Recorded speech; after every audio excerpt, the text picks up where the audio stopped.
Deles se diz que fizeram a união definitiva e quase perfeita entre o melhor rock e a tradição musical portuguesa, que reinventaram o folclore sem o desvirtuar, mas os nossos convidados desta noite não se cingem a rótulos e a sonoridades estancas.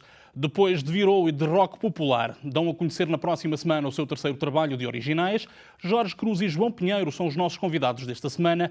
Os Diabo na Cruz no TDM Entrevista. Antes de mais, muito obrigado a ambos. Obrigado por terem aceito este convite que vos foi dirigido pela TDM. Obrigado.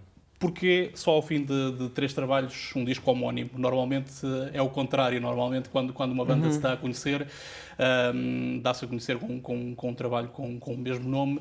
Porque só agora os Diabo na Cruz, depois de rock popular e de virou?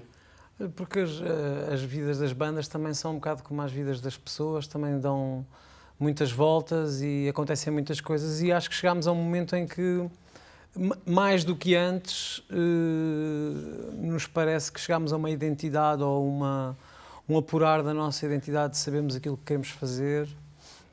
Tivemos mudanças dentro da banda ao longo destes 5, 6 anos, pessoas que entraram, pessoas que saíram, e no início o primeiro disco era mais acerca de criar uma viragem no que nós estávamos habituados a ouvir na rádio e nas outras bandas em Portugal. E isso inspirou a ideia de lançarmos um disco chamado Virou, e até porque é um grito da música folclórica, típico, não é? E agora é mais um disco sobre estar em Diabo na Cruz, é um bocado também acerca do privilégio que nós sentimos de estarmos nesta banda. Ao fim de 3 discos, dizia que conseguiram, de certa forma, encontrar ou vincar uma identidade.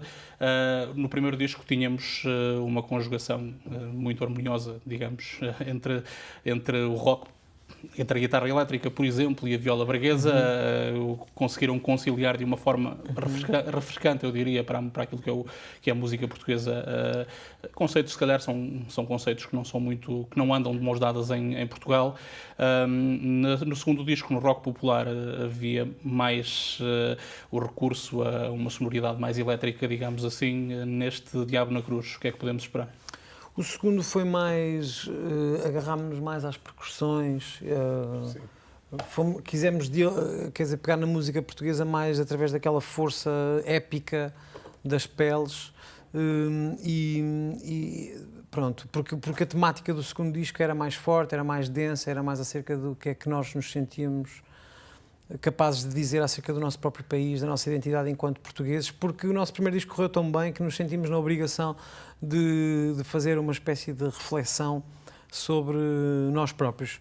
O terceiro disco é mais leve, acho que consegue usar todos os elementos que Diabo até agora utilizou, mas de uma forma mais relaxada, sem tanto para provar, sem uma necessidade, lá está, de provarmos que estamos a mexer com a música tradicional. Acho que as pessoas já perceberam isso, e simplesmente à procura de fazermos boas canções que possam integrar os nossos concertos ao vivo, e que também demonstrem o nosso lado positivo. Sei lá, para mim é mais energético aquilo que eu tenho para dizer, é sobre a energia das músicas e do repertório. O novo disco, mas ainda acabámos de fazer há pouco tempo, não sei o que é que... Estamos a digeri-lo, não é? Portanto... O que é que tu achas, João? Não, é isso. A evolução do virou para o rock popular tem sobretudo a ver com isso, uma procura da nossa identidade e também dessa descoberta, ou pelo menos entrar pelos caminhos mais das percussões, e este disco é um disco que resume um bocado tudo de uma forma mais essencial. Daí acho que chamar-se Diabo na Cruz... Isto quer dizer que de uma forma muito sólida os Diabo na Cruz vieram para ficar. Vocês têm o João continua a ter o seu próprio projeto, o TV Rural, Diabo.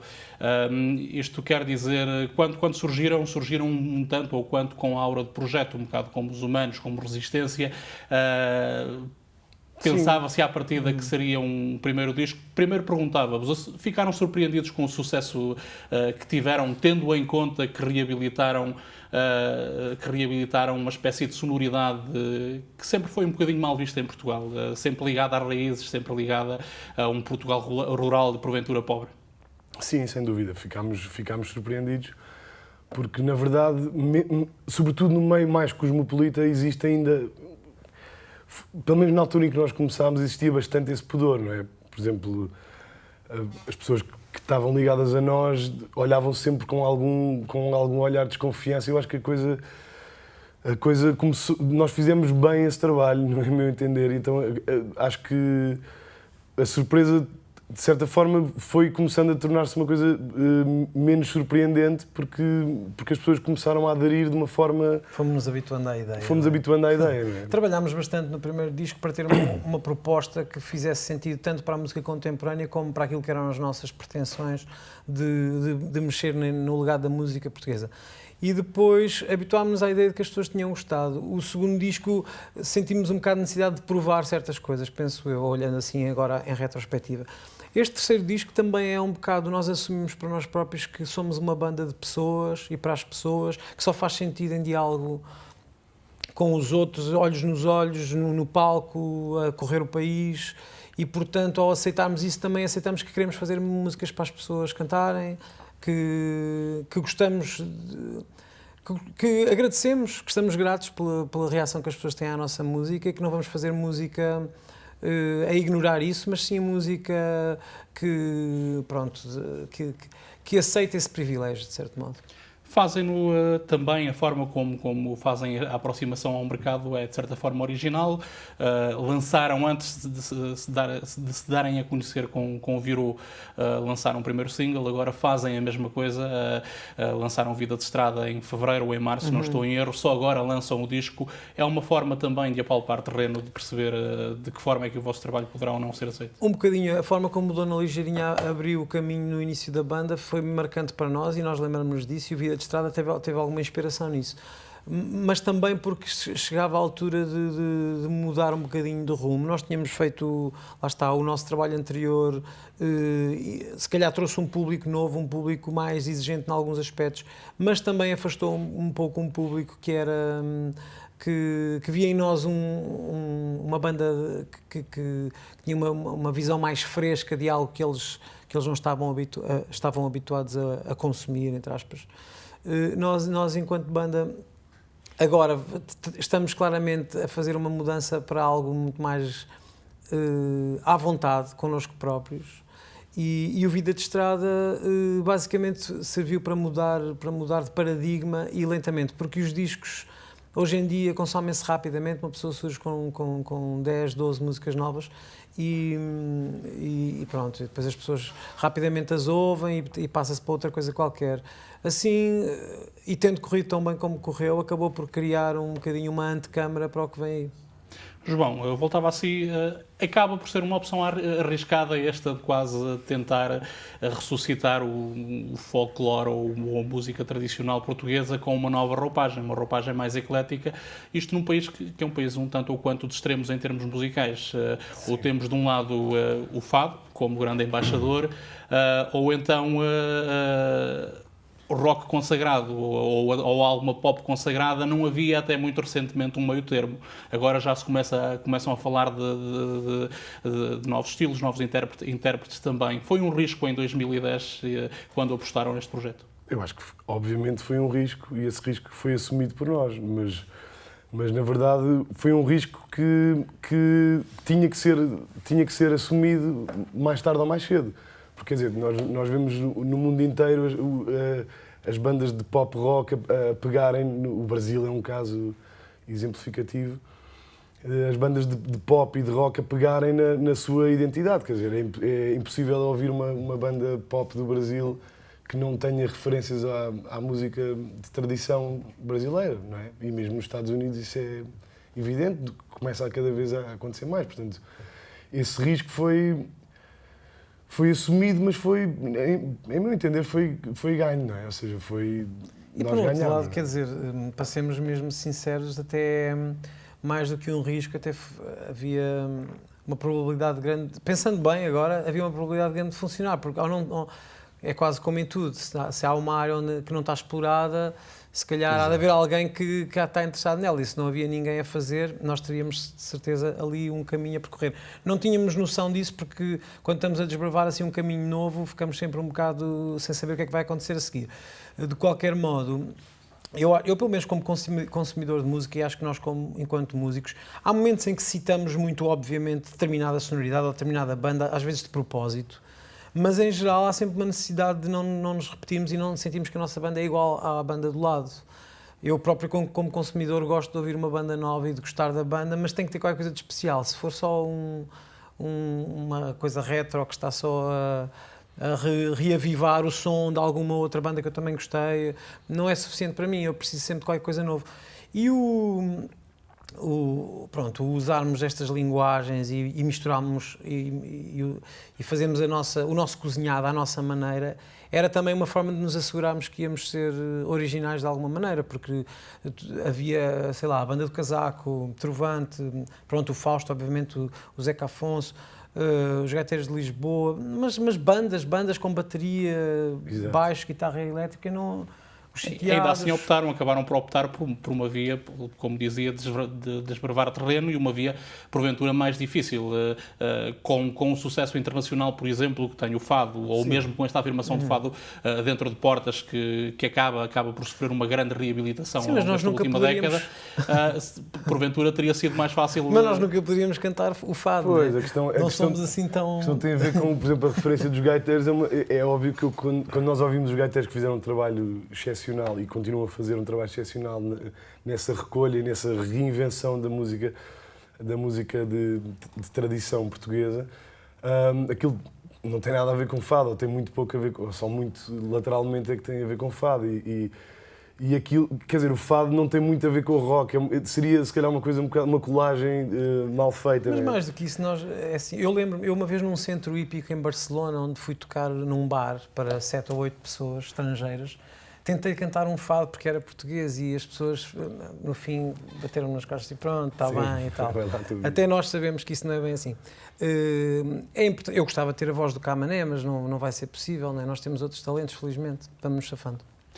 O projeto começou com o Jorge, já o disse muitas vezes em entrevistas, com um power trio, o Jorge, o João também. Como é que evoluiu para primeiro um Diabo 7 e agora um Diabo 6? Pois, a fase inicial foi curiosa porque o formato de Power Trio eu conhecia-o bem, o Bernardo também eu conhecia bem, porque tinha uma banda na altura que era Power Trio. Tu nunca tinhas tocado? Eu nunca, em trio não. Pronto, mas nós juntámos-nos pelas características musicais que cada um tinha no seu instrumento e chegámos a um sítio que era mais ou menos conhecido, mas foi precisamente por ser conhecido, e voltamos um bocado à mesma ideia anterior, parecia que não tinha ainda suficiente originalidade para nos atrair nesta fase das nossas vidas. Fomos à procura de que elementos é que poderíamos juntar que pudessem trazer outras cores. E obviamente que as vozes, a melodia dos teclados e depois um instrumento português, neste caso a viola braguesa, pronto, foi o formato que nós lentamente conseguimos, em que nós conseguimos acabar para criar um equilíbrio. Depois tivemos mudanças na banda, tivemos um elemento que saiu uma semana antes de gravarmos o segundo disco e que tocava braguesa e voz, e tivemos que arranjar alguém para tocar braguesa, mas se calhar também para cantar outra pessoa, e tivemos ali uma fase de definição para podermos andar para a frente. A saída do B Fachada ajudou a compor o ramalhete ou tirou alguma vitalidade à banda? Fez-nos mudar, acho. Quer dizer, acho que nem seremos sempre uma banda do campeonato dos AC/DC ou dos Genesis, não é? Que perdem um elemento até da frente, mas que se transformam numa outra coisa. Nós não perdemos propriamente os elementos básicos de Diabo na Cruz, mas obviamente tivemos que reequilibrar a nossa sonoridade ao perdermos alguém da linha da frente que influenciava o som através da sua voz e do uso da braguesa. E não há muitos músicos a tocarem braguesa em Portugal e que possam cantar também. Portanto, tivemos que ver como é que íamos fazer essa parte, porque queríamos manter aquele instrumento e a presença das vozes também. Porque a braguesa funcionou desde o início. Mas eu acho que tem a ver ou seja, nós nesse momento já tínhamos ganho entre nós uma cumplicidade musical e até pessoal que permitiu essa resiliência, não é? Que permitiu que a banda, mesmo perdendo um elemento numa altura crucial, um elemento importante porque trazia essa identidade da viola braguesa, ainda assim nós conseguimos essa resiliência e conseguimos fazer um disco que é o disco que é, o rock popular é marcado por isso, obviamente, mas que é um disco forte e que provavelmente daqui a mais anos vai ter um olhar diferente este disco é um disco diferente. O próximo é um disco mais Mais natural. Mais também. abrangente também. Mais abrangente. O rock popular pretendia também alicerçar a seriedade com que nós encaramos aquilo que fazemos. Este disco não é um disco mais abrangente, já não sente, como eu estava a dizer inicialmente, tanta necessidade de provar coisas, mas mais de incluir as pessoas na festa e é mais aberto. Há, como dizia, ecos da presença de alguns autores, sobretudo da década de 70, de alguns cantautores também, de uma certa música de intervenção, também algumas sonoridades que nos chamam para o período, eu diria talvez áureo do pop-rock britânico. São as duas grandes influências do vosso trabalho. Não conseguiria ser ainda tão sucinto, apesar de não ter sido reducionista, eu não seria assim tão sucinto. Mas eu sabe que eu sou um bocadinho, e o João em particular também, nos acompanhamos na banda uns aos outros nisso, um bocadinho nerd nestas coisas da música. Se me puser a falar de referências, não temos tempo no programa. No rock popular, por exemplo, em 2 ou 3 músicas, há alguns ecos de Jethro Tull, por exemplo. É? Não é uma banda que nós ouçamos muito, eu em particular não conheço eu ouço bastante e descobri um do Thick as a Brick há muito pouco tempo. O pai do João tem uma banda de rock mais progressivo dos anos 70 e influenciada por isto. Eu, quando mostrei ao meu pai o primeiro disco de Diabo na Cruz, ele disse, faz lembrar de Jethro Tull. Não fazia ideia que fazia lembrar de Jethro Tull. Agora, há um lado nosso, se calhar, que ao pegar nas coisas meias celtas e numa canção e depois no fim desconstruí-la e fazer umas partes meias Zeppelin ou não sei o quê, acabamos por fazer algo que é próximo. Falando de raízes portuguesas, há ainda território a explorar ou nem por isso? Portugal é um país variadíssimo em termos de registros musicais. Basta revisitar, por exemplo, o trabalho feito pelo Giacometti durante a década de 70 e agora recuperado de certa forma pela RTP na década de 90 para revisitar alguns destes sons. Mas há muito mais ainda do que isso. O Giacometti, apesar de tudo, fez uma... Quer dizer, aquilo é uma espécie de compilação daquilo que ele recolheu e tem alguma intencionalidade, ou seja, há muito mais possibilidades e mais do que isso, cada pessoa, nós temos o Tiago Pereira hoje em dia da nossa geração a fazer isso constantemente e já está a ir muito, muito longe, é um amigo por quem eu tenho admiração pelo trabalho dele, mas e fazemos esta discussão às vezes, mais do que, quer dizer, cada pessoa que é filmada ali a cantar ou a tocar um instrumento, é uma pessoa, é um universo, é um mundo. Tal como nós o somos, como qualquer pessoa que nos esteja a ver e queira fazer música, e é mais esse mundo, a interioridade musical de cada pessoa no seu país, no seu território, com influências, que ainda está tanto por explorar, quer dizer, mais cantoras a cantar música tradicional, mais grupos a fazerem-no com eletrónica, a fazerem-no com rock, a fazerem-no com canções, com o uso das vozes, com, sei lá, eu se tivesse tempo fazia 10 grupos por semana. Mas este trabalho antropológico, se não tiver uma nova reinterpretação, que ao fim e ao cabo aquilo que fazem com um carisma muito próprio, não é trabalho museológico, por assim dizer? De maneira nenhuma. Não, de maneira nenhuma. A tradição não é... Nós temos uma canção agora, é o nosso novo single, que diz a tradição é agora. A tradição é uma linguagem, não é algo que está no passado. Quer dizer, o pop também tem uma tradição, é uma tradição com 50 ou 60 anos, pronto, começou ali, começaram-se a vender mais discos, depois vieram os Beatles, depois não sei o quê, e agora estamos na fase assim. E a tradição é isso, é uma linguagem e nós pegamos nela para andar para a frente, evidentemente. Nós não podemos dizer que a Beyoncé não faz sentido porque os Beatles já aconteceram, ou o James Brown ou o Michael Jackson. Não faz nenhum sentido. O que está para fazer é tudo para a frente, não há nada de museológico. Quer dizer, pode haver instrumentos que já não são construídos, ou pode haver quer dizer, vale a pena ter as grandes pessoas e os grandes momentos em sítios onde a gente possa visitar e possa lembrar, porque é muito importante sermos gratos e lembrarmos. Às vezes, se calhar, em Portugal há menos linguagem, lá está, porque as pessoas não lembram tanto a importância, ou até há algum tempo não lembravam. Acho que passaram a estar mais à vontade a partir do século XXI. E não sei até que ponto, por exemplo, o desaparecimento da Amália não marcou isso. Ou coisas como uma maior cosmopolitismo português, da Expo 98, o Euro 2004, maior orgulho, não sei o quê, uma data de coisas. Se calhar a passagem de Macau para a China.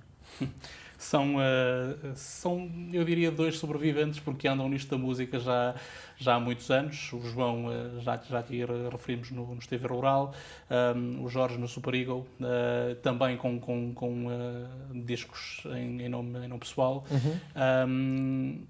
Como é que entendem o sucesso ao fim de tantos anos? Trabalham para o sucesso, antes de mais? Hoje em dia trabalhamos porque temos uma responsabilidade, temos uma coisa em mãos preciosa, temos as nossas famílias envolvidas nas nossas vidas.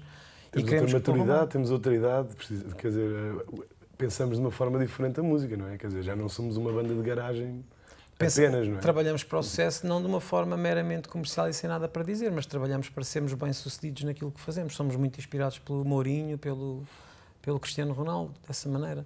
Também há outras coisas. O Figo também aconteceu na passagem para o século XXI. De repente, um português mais frio, que sabia o que queria, que trabalhava para os seus objetivos. Nós identificamos-nos com isso e agora somos muito gratos e sentimos que aquilo que nos aconteceu podia não nos ter acontecido. Por isso é um grande privilégio. Ainda assim, há pouco, como referia, houve ao longo desta última década e meia uma espécie de abertura do espectro musical português, com a afirmação de novos intérpretes, mas também com uma maior aceitação de outros estilos, eu diria. Não só este revisitar do folclore da vossa parte, mas, por exemplo, lembro do trabalho da Márcia, do próprio B Fachada, até o trabalho também do JP Simões, por exemplo. O que é que mudou na música portuguesa? Foi um tanto ou quanto a derrocada das próprias editoras que permitiu isto, uma abertura do espectro musical. O que é que mudou para vermos este talento a afirmar-se e a ser bem recebido? Eu queria só dizer que a altura em que nós também aparecemos, em 2007, 2008, 2009, o MySpace, que na altura, mais do que o Facebook hoje em dia, era um veículo fantástico para as bandas se conhecerem umas às outras e mostrarem as músicas numa plataforma meramente musical, praticamente só, fez com que, e pronto, e a derrocada das editoras, fez com que, principalmente, pessoas a fazerem canções na língua portuguesa, com uma expressão nova, com à vontade novo, tenham emergido, e são muitos nomes dessa altura, e isso é uma altura muito interessante em que nós estivemos envolvidos. Pronto, e algumas pessoas agora são profissionais, outras pessoas se calhar já estão a fazer outras coisas nas suas vidas, mas marcaram naquele momento um bocado não chegou a ser um movimento, mas pelo menos um entusiasmo comum. Sim.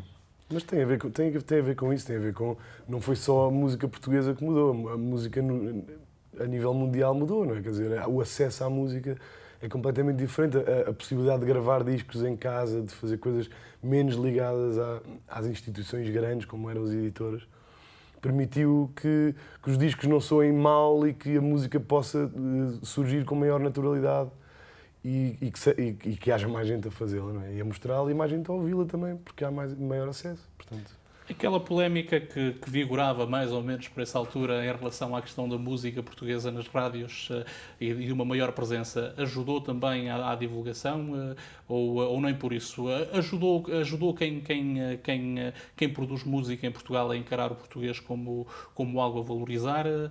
Porque houve ali uma tendência de fuga para a língua inglesa que acabou por não vingar, se calhar mas... Pronto, acho que isso são tudo questões relativas, são muitas questões. Sim, todas elas contam, não é? Todas elas contam.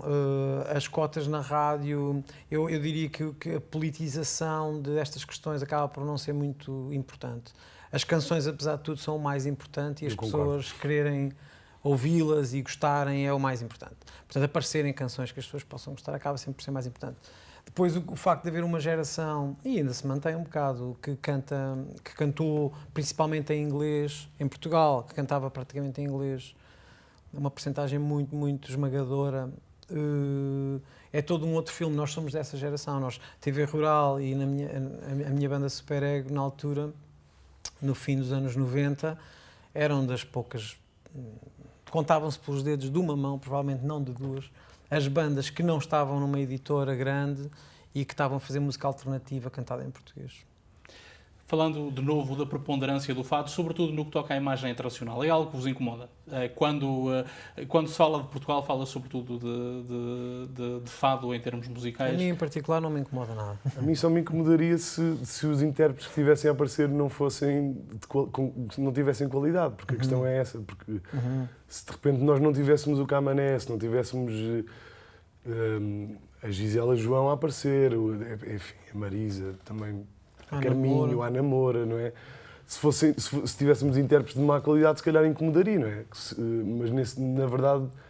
E é uma grande canção, quer dizer, claro. eu diria que, bom, a Amália, eu poria a Amália ao nível de uma Billie Holiday, de uma Maria Callas, em áreas diferentes, de uma Elis Regina, é uma cantora que marca e que inspira e que merece inventar um estilo que abalrou o mundo e de onde surjam muitas pessoas a fazer o mesmo que ela fez ou a procurar, ou a caminhos que não podem ignorar o percurso que aquela pessoa teve. Nós, em particular, também, só para terminar a ideia, também somos um bocado filhos de Zeca Afonso, um grande pai da música tradicional portuguesa. Era mais ou menos isso que eu ia dizer, ou seja, convém perceber que não é só o fado que existe e que não é só o fado da nossa tradição, porque às vezes há um bocado as pessoas levam um bocado para aí. Obviamente que nós não temos nada contra o fado, muito pelo contrário. É o que o Jorge diz, mas há muito mais tradição do que apenas o fado. Há ganhos colaterais para quem produz algo diferente do fado. Há um estrangeiro que se apaixone pelo fado tem mais hipótese de vir a escutar Diabo na Cruz do que provavelmente escutando grupos como Chutes e Pontapés, por exemplo. Depende do que ele está à procura. Se ele gosta de ouvir fado como gosta de ouvir Norah Jones e, sei lá, Cesária Évora e tem ótimo gosto, mas gosta de estar a beber um whisky calmamente e olhar para o pôr do sol, Diabo na Cruz pode não ser o sítio certo. Mas se ele gosta de dançar, se ele gosta de se divertir, se ele gosta de música de variadas formas, se até pode tentar perceber a tradução da letra, porque acho que a parte da letra é uma parte marcante também da nossa música. E se gosta de rock, porque acho que é importante gostar de rock, nós não somos... Claro, e isso leva à questão também que ainda não foi, mas que não foi se calhar tão focada, que eu lembrei-me há bocado quando se falou das rádios, é uma das coisas que converte, entre aspas, muita gente, são os concertos, não é? A entrega que nós temos em palco e a cumplicidade que existe e a entrega, no fundo, a paixão que nós temos por aquilo. Quer dizer, eu acho que Diabo na Cruz cresceu mais por aí do que se calhar por passar muito na rádio. Nesse sentido, o Portugal dos festivais. Não sei. Acho que somos uma banda que se concretiza ao vivo e temos, obviamente, essa mais-valia. Fazemos sentido ao vivo, gostamos de tocar uns com os outros, gostamos de estar com as pessoas e as pessoas aparentemente gostam de estar connosco e por isso a nossa música vai se alimentando disso. E as pessoas têm os discos, mas se calhar também para se lembrarem do dia em que foram ao concerto e querem vir ter connosco no concerto seguinte. Nesse sentido, esta profusão de festivais de verão, por exemplo, que existem em Portugal, ajuda ou não? Eu penso que foi um estímulo para muitas bandas aparecerem, fazerem coisas. Não faço ideia. Nós somos uma banda que já tocou, não podemos dizer que nunca tocámos, ainda este ano tocámos em 3 festivais. Não fazemos a nossa carreira de festivais. Há bandas em Portugal que, fora um ou outro concerto de apresentação, só tocam em alguns festivais, têm esses contactos e têm algum público nesses festivais. Nós, felizmente, conseguimos tocar no Festival do World Music mais seleto e na Festa dos Enchidos, na Terriola mais recôndita. Temos essa sorte de tocar no CCB e na Cova da Beira. O Diabo na Cruz, o vosso terceiro trabalho, chega às bancas na próxima semana e depois, o que é que se segue? E depois segue-se uma fase de promoção, que vinhamos a conversar junto a si, um bocado a fase em que estamos agora. Vamos passar umas semaninhas a falar com as pessoas, a dizer que estamos aí, temos um vídeo a estrear precisamente nesta altura e temos uma turnê que vai acontecer seriamente a partir de meados de janeiro e que vai percorrer o país todo. Já não fazemos uma turnê em auditórios desde o Virou, portanto vai ser um regresso a esse tipo de salas que é muito especial para nós, onde as pessoas têm que começar sentadas, mas acaba sempre por acontecer qualquer coisa lá para meio. As turnés são benesses ou a determinada altura passam a ser vistas como uma espécie também de maldição? O facto de se andar tanto tempo na estrada e para além da exigência em termos físicos? Não, para nós, enquanto banda, quer dizer, por mais que tenha os seus lados mais difíceis, é excelente. Porque então uma turnê assim de verão, nós chegamos a abril, tocamos juntos de olhos fechados e já estivemos com tanta gente e já mostrámos a música a tanta gente. Estamos, no fundo, a mostrar a nossa música, a promover a nossa música da melhor maneira, que é a fazê-la. Nós não somos uma banda que apareça muito em televisões e que anda a tocar noutros sítios que não seja no nosso próprio palco. Portanto, é o nosso dia. As pessoas vão ter que pagar bilhete e vão ver-nos. Vai ser um privilégio, nós vamos dar o nosso máximo. E eu tenho uma expectativa de que essa altura, daqui a 4, 5 meses, vai ser o pico de alegria deste disco.